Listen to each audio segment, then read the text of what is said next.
స్నేహంగా హాయిగా అరే మామ అరే ఇటు పోదా అటు పోదా చిన్న చిన్నగానే తోటల వైపు అటు ఇటు పోయి చేద్దాం అని ఇలాంటి కార్యక్రమాలకు అతని గురిస్తులు ఈ ఫ్రెండ్స్ అందరూ కూడా ఎన్ని రోజులు లోన్లీగా ఒంటరిగా ఉంటారు.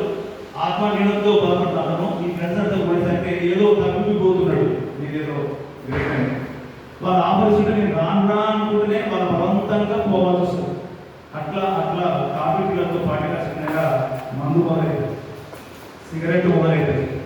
చూడండి చిన్న దోశ అట్లా ఉంటుందో చిన్నగా ఏం మొదలైంది సిగరెట్, తర్వాత మందు. ఇక వాటిలోనే ఎంజాయ్ చేస్తుంటాడు మనోడు.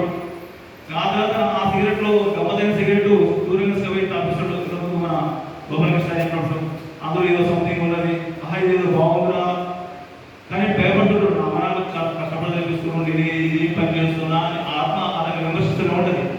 అయినప్పుడు కూడా ఆ ఆనందంలో కొద్దిగా మొక్కులు గురించి వాడు తర్వాత చేస్తే తాగడం మొదలు పెట్టాడు. అలా డ్రగ్స్కు మొదలైపోయింది. మనోడు డబ్బులు కావాలి కదా, ఎంతసేపు పెట్టరు వాడు. ఫస్ట్ నీకు అలవాటు ఎక్కడో పెడతారు, అలవాటు అయిన తేడా నువ్వు కూడా తేడా డబ్బులు ఎట్టరా అని చెప్పేసి సినిమా స్టార్ట్ చేస్తారు మనలో. కాబట్టి మీరు డబ్బులు వాడే పెట్టి మీరు అలవాటు చేసినా మీకు దానికి దూరంగా ఉండాలి. సో మనవాడు ఏం చేస్తుంటూ అలవాటు అయిపోయింది కాబట్టి ఆల్రెడీగా కాలేజ్ పక్క పెట్టాడు, అన్ని సబ్జెక్టు ఫెయిల్ అయిపోతున్నాడు. ఎదురు చెప్పాల్సి అనుకుంటే అనుకుంటే మొత్తం ప్రభాష అయిపోయిన వాళ్ళని లెక్చర్స్ అంటుంటాడు. ఆ క్రమంలో వీడు దొంగతనాలు మొదలుపెట్టాడు.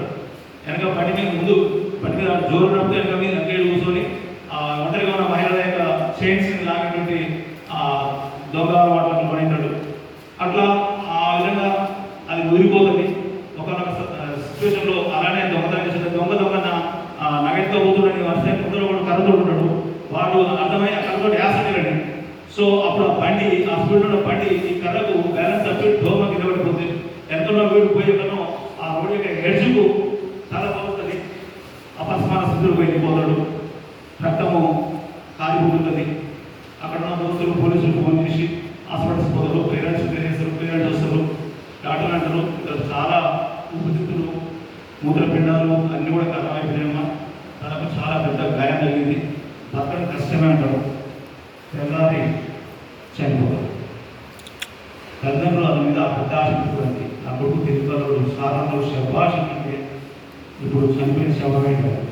కేవలం తిరగలేండు డ్రగ్స్ వల్ల అయిండు, వారి ద్రవ్యాల వల్ల అయిండు, అది కేవలము చెడు స్నేహితుల వల్ల అయిండు. కాబట్టి ఆ చెడు స్నేహము మనల్ని చాలా గమ్మత్తుగా మాధుర్యంగా మధురంగా మన చెంతకు చేస్తుంది. దాన్ని ఒక గంట కనిపెట్టుకొని మనం ఉండాలని చెప్పేసి ఈ సందర్భంగా కోరుతూ, ఈ కథ నిజం కథ. చాప కింద నీరుగా మన జీవితాన్ని శల్యం చేస్తుంది, కృషింపజేస్తుంది. చాప కింద నీరుగా. కాబట్టి మన చాప కింద మన కూర్చున్న మన సీటు కింద మన పక్క బట్టి దోస్తు రూపంలో ఏ రకంగా